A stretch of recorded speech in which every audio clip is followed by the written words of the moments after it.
So, it's fair to say that Superman kind of underperformed in almost every metric.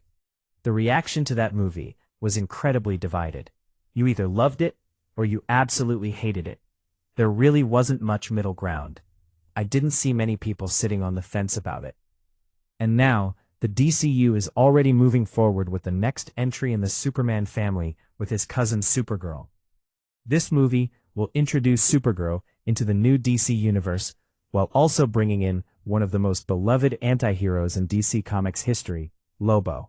And that's where a lot of the hype is coming from. Not only is Lobo a fan-favorite character, but the casting of Jason Momoa as the iconic bounty hunter has a lot of people buzzing about the movie. Momoa already has a huge fanbase thanks to his time as Aquaman, so seeing him return to DC in a completely different role is something fans are very curious about. But despite all that excitement, the official synopsis for the movie hasn't exactly done much to grab people's attention.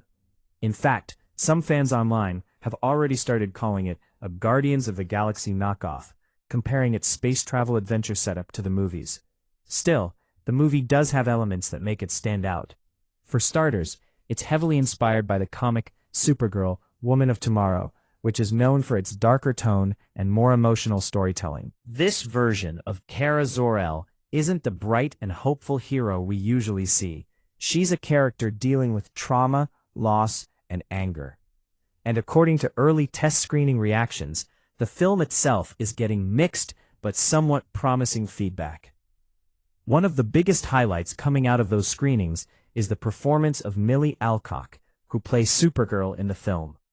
Many early viewers say she completely captures the emotional weight of the character, balancing Kara's vulnerability with the rage and pain that drives her throughout the story. Another standout from the test screenings is, unsurprisingly, Jason Momoa's Lobo. Reports say he has a couple of major action scenes and immediately steals the spotlight whenever he appears. His version of the character is said to be loud, chaotic, and extremely comic accurate, exactly what fans were hoping for. But it's not all positive. One of the biggest criticisms coming from early viewers is the movie's main villain. Some people felt that the antagonist didn't leave much of an impression, which weakens the central conflict of the story. There are also reports that the pacing can feel uneven in parts, and some of the action sequences may need tightening before the final cut. Now, it's important to remember that test screenings are rarely the finished version of a film. Visual effects might still be incomplete, music can be temporary, and scenes are often re-edited before the final release.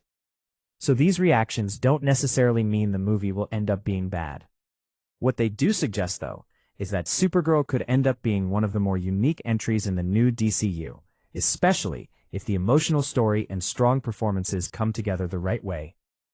And if Millie Alcock's Supergirl really is as good as early viewers are saying, she could become a major cornerstone of the franchise moving forward.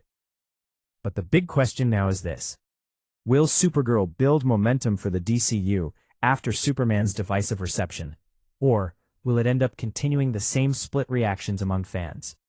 We'll have to wait and see. But one thing is certain, with Supergirl, Lobo, and a cosmic adventure at the center of it all, this is definitely one DC movie people will be keeping a close eye on. So what do you think?